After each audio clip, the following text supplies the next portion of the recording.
This document right here highlights 6 different automations for your email marketing. Now, my name's Gavin. I run an email and SMS marketing agency, and I actually have another version of this board which goes into even more depth for these exact automations here, which you can find right here. But that's beside the point. In today's video, I'm going to run through these 6 core automations, why I structure them the way that I do, and along with explanations as to what to include within the emails that go into these automations. Now, if you're watching this video, you actually have access to this document. It's just in the link to the description of this video, so just go ahead and feel free to open that up as well, and we can kind of go through it simultaneously.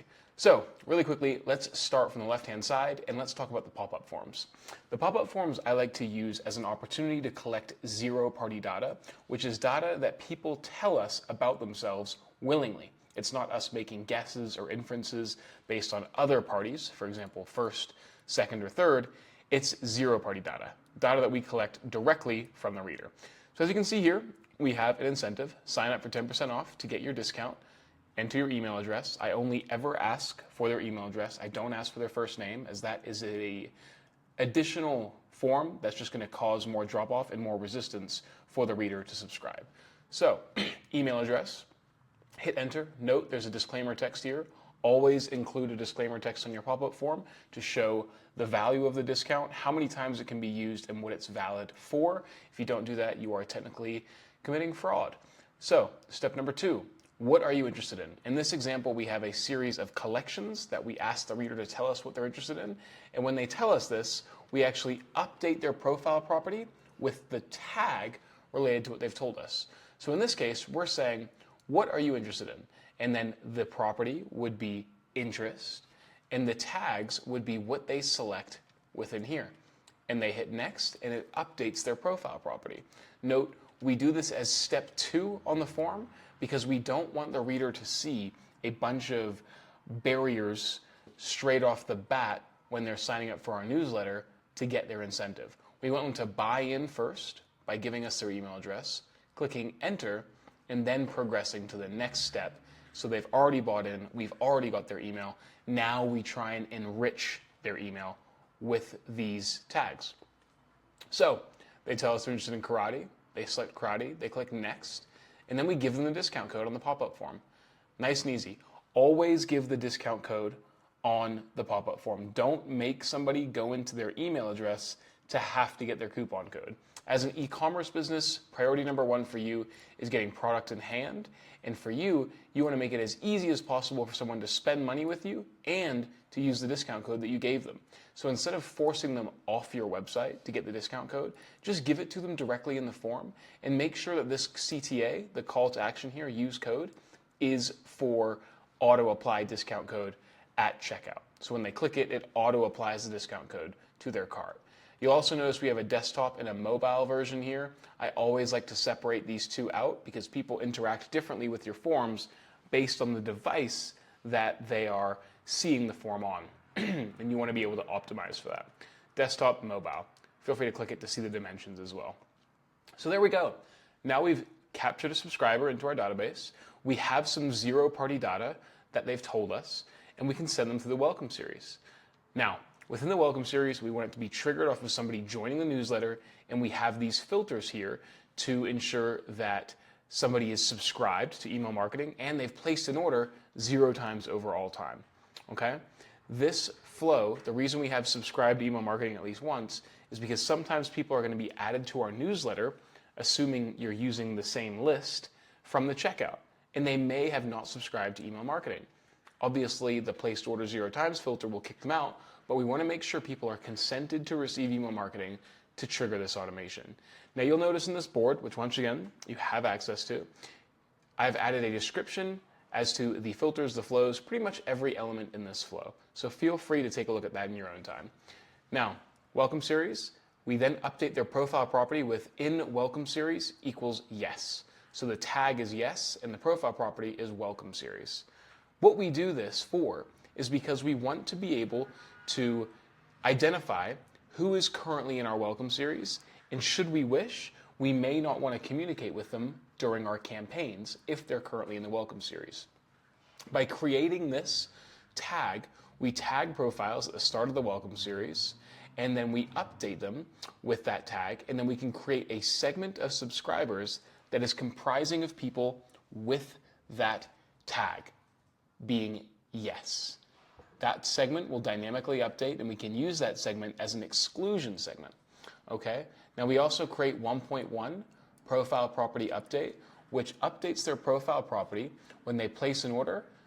They update the profile property in welcome series with no, meaning they will then leave that segment that we've added them to in the welcome series, and we can then start sending them regular campaigns. So that's just a little hack that I like to do. You don't have to do that, but it is a little strategy you can do yourself. Now, email 1. In this email, we just give them the discount code that they've opted in for. Straight to the point, give them a discount code, which in this case would be here. Now keep in mind, they've already received it on the sign-up form, but just reiterate it here. Now, I have a 12-hour delay here. Some people say that that 12-hour window is too short, and I see a lot of email marketers do it after 2 or 3 days. The reality is 80% of your conversions, or actually I think it's roughly 75% of your conversions, are going to happen within the first 72 hours of somebody opting in for that discount code. So when I subscribe for the discount code, 75% of people are going to convert within a 72-hour window. And so our job is to get our message in front of people as much as possible within that first 72-hour window, and that comes through emails being hit in that welcome series. So in email 1A, I have a 12-hour delay, and in this email, you can do 2 things. You can simply reiterate the discount code they haven't used up here, because if they're getting these emails in the welcome series, we know they haven't placed an order because of the placed order 0 times filter. Or we can also increase the value of the discount, right? Personally, I'm not super fond of increasing the discount at this stage here. It's better to do it a little bit further down in the flow, but that's an option. Now, conditional split. Interest category is set. Interest category, remember that profile property, is this here. What we're trying to do here is figure out what people are interested in. Now, if it's set, if the interest category is set, it means they've told us. So if it's a yes, it goes down this side. If it's no, it goes down this side. And in this email here, we want to actually ask them once again what they're interested in. And you'll note in the document, I've given you the link to update their profile property. So in that email, you'll say, hey, what are you interested in? Is it MMA, Muay Thai, Judo, Brazilian Jiu-Jitsu? And you just include in that email call to actions that they can click, and then it updates their profile property with the interest category, and then obviously the tag is this. Nice and easy, and you have that right here. Look, insert this link. This is for Klaviyo. Update profile property. You just change this. I'm even going to embolden it for you to interest category, and then you have the property value be whatever it is that you want them to click, and the redirect link is the link that takes them back to your store. Nice and easy. Cool. So now we have a 2-day delay or a 5-day delay if they've gone down this side. Then we start splitting people up based off of their interest. This is where we start using that zero-party data, that interest category, to speak to individuals as individuals. So now we're going to start creating conditional splits where the property interest category starts containing different tags. Note 1, 2, 3, 4. Okay? You can go as much as you want or as little as you want. In this case here, I've selected just a few for an illustrative example, but we go here, right? Now, we know they still haven't placed an order because they're in the flow. Conditional split. Interest category contains weapons. So at sign up, they've told us they're interested in weapons. They're going to hit this and go yes. And then in these emails, we speak to that category specifically, the USPs, the benefits, the products, the highlights of that specific category. That's how you make email marketing a lot more personalized and a lot more effective. Now, you're probably seeing this and saying, oh my God, there's like 8 different emails that I have to create, or in this case, 9 different emails that I have to create. So 9 different splits. It's a lot of work. What you can do is you can ask what they're interested in and then split people off in here based off of the 3 best-selling collections. So if weapons, MMA, and Taekwondo are your best sellers, only focus on creating custom emails for those, and then have everybody else go to the no path, which is just the remaining traffic.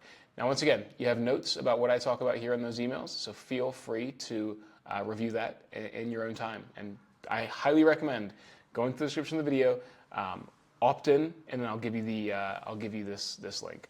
So that's the welcome series, and obviously you've seen the update profile property. Now, abandoned checkout. Abandoned checkout is when somebody adds an item to their checkout and doesn't place an order. Now, this is not an abandoned cart. Klaviyo's default abandoned cart, unless you have the abandoned cart, or rather added to cart code installed on your website, is going to be an abandoned checkout. The reason I have it set to abandoned checkout is because these are the shallow flows. If you want the in-depth flows, you have to access those right here. But these are easier, much easier to set up. So this is triggered off of somebody adding an item to their checkout, placing an order 0 times and starting this flow, and having been subscribed, right? So they have to be subscribed. So they've triggered the flow, we move down, and then we have the conditional split. We're going to start splitting people off based off of their purchase history. So if they have placed an order before, we send them down the right-hand side. If they have not, we send them down the left-hand side. And we're going to talk to people differently based off of their order history.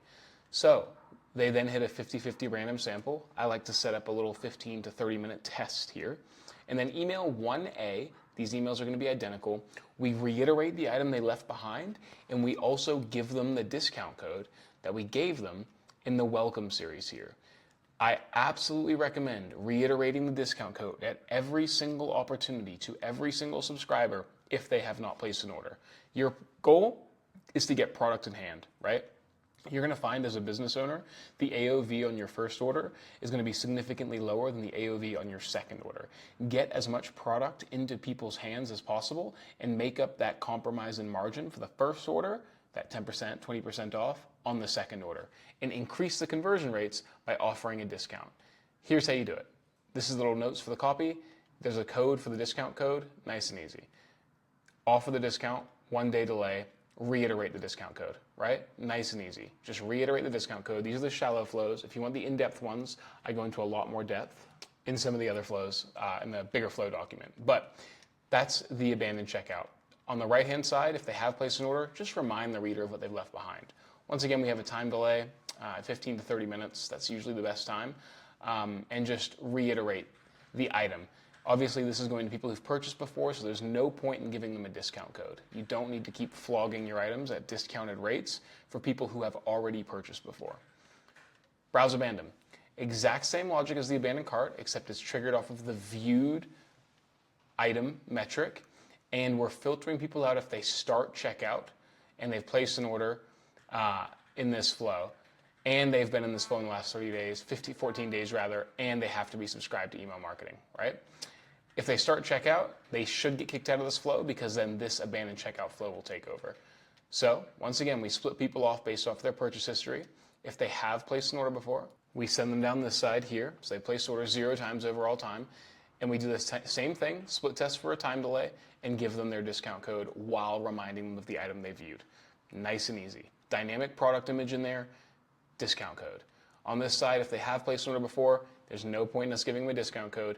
Remind them of the item they've viewed and give them a dynamic product block with the viewed item and no discount code. Because there's no point, once again, flogging our brand to people who've already purchased before. So that is the browse abandon. Now the post-purchase. My post-purchase flows, let me just connect this here, are a little bit different from most people's. Within Shopify, which if you're watching this, 75% of you guys are in Shopify, there's the order confirmation email that comes out. That comes out from Shopify by default. You can't turn that off. So I like to create a flow within Klaviyo that's triggered off of somebody placing an order, but instead of giving people information about their order, because that's already coming from Shopify, I like to create 2 different emails. To create email 1A, which goes to people who've placed an order once, and email 2A, which goes to people who've placed an order twice. These 2 emails are personalized emails from the founder, plain text, so no creative, just a plain text email, thanking the reader for their purchase and really trying to hammer home the, hey, thank you so much for supporting our local business. It means so much to us. It's a really big deal. It's really hard. Local support like yours means so much. those kind of things. And what you'll find is that these emails won't necessarily cause sales, but they will definitely help build that brand loyalty because it feels homegrown. Plain text emails, it's literally just gonna be something like this. Hey Gavin, we have just gotten your order and we wanted to say thanks. Your support keeps us going when it comes to our mission to serve the martial arts community. If there's anything you need or questions you have, our dojo doors are always open. Just reply to this email. Nice and easy.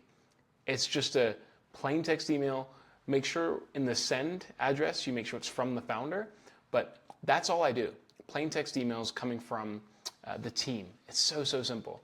And then obviously email 2A is just a thank you for their repeat order. So thank you for your second purchase. It means a lot, your continued support. Now, if they place more than 2 orders, I don't like hitting these emails more than twice over a customer's lifetime. So I just kick them out of the flow. Now, that does not mean the post-purchase sequence is done. I then have another flow triggered by the fulfilled order. Now, some of you guys might have shipping integrations that allow you to track the delivered order metric. And if that's the case, change this metric from flow trigger being fulfilled to delivered. Okay? Delivered is going to be more accurate for what I'm going to be talking about. But the fulfilled order, the fulfilled order flow, is going to be informing the reader that their order has been fulfilled. And you can see the copy that I've gotten in here. So open up that document and review it there. And then we're going to cross-sell other items based off of the collection that they purchased within. Okay? So this email here can actually get marked as transactional, by the way, in Klaviyo. Highly recommend you do that. Take that copy, give them their tracking number saying, hey, your order's been fulfilled. It shouldn't be too long before it arrives. And you'll notice I've set time delays.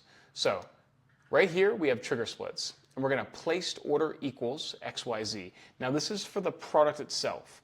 If you have a lot of products and you want to split people off based on their collections, that is a more effective way to do it. Because if you have like 500 products, but 5 collections, I recommend creating trigger splits to filter and split people based off of the collection of item that they've ordered rather than the products. Now, what you then do is you have a time delay. I've set this time delay to 7 days, okay? Because I can safely assume that after the order has been fulfilled in Shopify, the item will have arrived after 7 days. If you have the delivered order metric, I recommend replacing the fulfilled order metric with delivered, because that's going to be a hell of a lot more accurate to trigger these automations.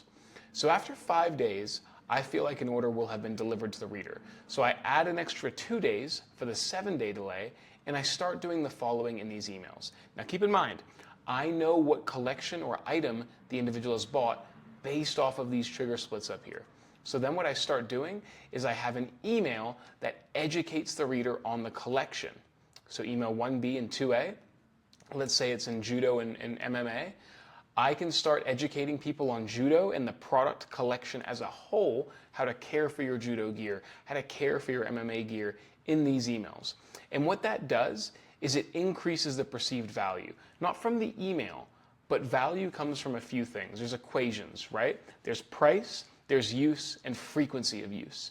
If you can increase the frequency and the amount of use and the quality of the use that people have by educating with emails, you increase the perceived value of the product, which makes it a hell of a lot easier to sell more products down the line. So in these emails, you provide education around the collection and you subtly upsell other items within that collection. Now, some of you might be thinking, oh, this is too short of a window to actually be upselling. You'd be wrong.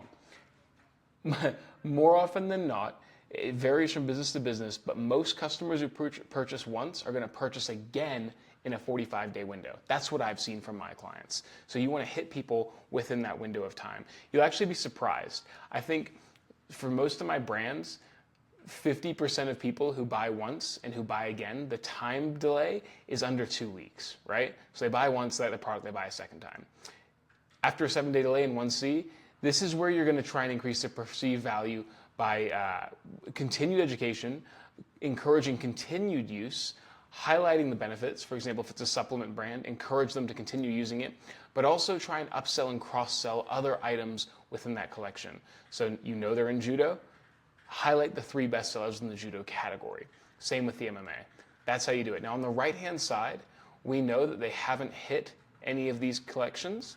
So we have to create a more generic email that just has a bit more of a generic education side of things and just generically upsells some of the better selling products. Because these trigger splits are operating off a process of elimination. Does the placed order equals XYZ? No.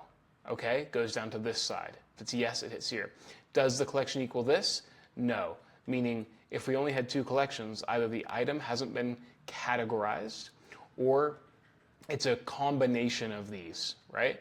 Therefore, we need to create an email that's a little bit more generic in its education and perhaps just focuses on highlighting some of the best sellers. Once again, for a bit more of an in-depth explanation, just go ahead and open up the document and review it from within there. Win back. Now, the win back is triggered off of somebody placing an order. I try and design these two flows in a way that prevents a lot of crossover between the fulfilled and win back. Make sure your win back kicks in after any post-purchase thank you or fulfilled order flows are finished. So win back is triggered off of somebody placing an order. It kicks them out if they place an order during this flow. So, and obviously you have to have the refunded and canceled order metrics up here because there's no point in trying to bring somebody back if they've canceled their order already. Time delay. I mean, there is, but it shouldn't be in this flow, right? If there's a canceled order flow, you should have that flow separated in a separate flow, and you can actually find that in my more in-depth guide, which is right here. Same with the refunded order flow. But nonetheless, time delay, 75 days. This is long, okay? I think it's actually a little bit too long personally, but I left it longer just because you might elongate your time delays in the fulfilled order flow. The win-back flow is designed to capture customers who have not purchased and should have purchased a second time or a third or a fourth, right? This flow is supposed to bring them back in the fold when they should have already been in there. And so you actually need to be a little bit more aggressive with how you're hitting these emails. You're trying to sell them again, right? Now the first email, obviously, this is going to be going to everybody, so I don't like to have an offer in the first email. I just try and remind them of our presence. Hey, it's been a while. Anything we can do to help? How's your product going? Here's our best-selling collections. We can also encourage the use of dynamic product blocks because obviously this is triggered off of the placed order. So we can say, hey, is it time to order another one of insert dynamic product block, right? We can also cross-sell other items that naturally complement the original item that was purchased, but to do that, you need to create conditional splits similar to these, which we do in the advanced flows, to speak to the USPs and the benefits in there. So, 7-day delay, if they're still in this flow, it means we know they haven't ordered, so we have a conditional split. Now, if they place an order once, personally, I think there's an argument, and they still haven't placed their second order, to perhaps try and incentivize a second purchase. Because if they haven't purchased a second time here, odds are they're not going to do it again, and they need to have a bit of a nudge. Now, this doesn't need to be your best offer. This could be your second best, your third best offer to get them across the line, right? Conditional split, placed order equals 1 overall time. If that's the case, if you want to get them across the line for a second purchase, insert some sort of incentive in there. Guys, that is the shallow flows. Nice and easy. If you do want the advanced ones, right here. If you want flat files, you can check out those here. And if you want editable email templates, check out this little board here. I've also included a rundown of every single software I use for email marketing just down below there as well. So feel free to check that out. Any questions, let me know. Subscribe to my newsletter, subscribe to the channel. A bunch of cool stuff that I put out on here all the time. Thanks for watching.